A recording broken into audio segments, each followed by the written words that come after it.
السلام علیکم دوستو، آج کی اس ویڈیو میں ہم اللہ تعالیٰ کے ایک بہت ہی بابرکت نام الرحیم کے فضائل بیان کریں گے۔ جو شخص ہر روز اللہ تعالیٰ کے اس نام کو 100 بار پڑھنے کا معمول بنائے، اسے اللہ تعالیٰ کی رحمت نصیب ہوتی ہے اور لوگوں کے قلوب اس کے لیے نرم ہو جاتے ہیں۔ جو شخص اس کا کثرت سے ورد کرتا ہے وہ مستجاب الدعوات بن جاتا ہے اور زمانے کے مصائب سے محفوظ رہتا ہے۔ جو کسی جابر حکمران کے پاس جاتے وقت یا رحمان یا رحیم پڑھتا جائے، اللہ تعالیٰ اسے اس ظالم کے شر سے بچا لیتا ہے اور اس کی خیر اسے عطا فرماتا ہے۔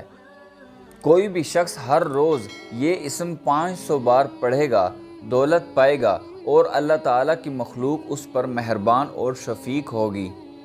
اس کے علاوہ جو صبح کی نماز کے بعد 100 بار پڑھے، اس پر اللہ تعالیٰ کی تمام مخلوقات مہربان اور شفقت کریں گی۔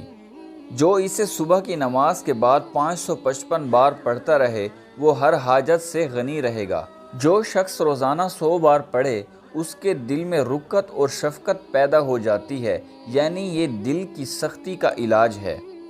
جس کسی شخص کو ناگوار کام کا اندیشہ ہو تو وہ الرحمن الرحیم کی کثرت کرے، انشاءاللہ محفوظ رہے گا۔ اگر اس اسم کو لکھ کر پانی سے دھو کر وہ پانی کسی درخت کی جڑ میں ڈالا جائے تو پھل میں برکت ہو جاتی ہے۔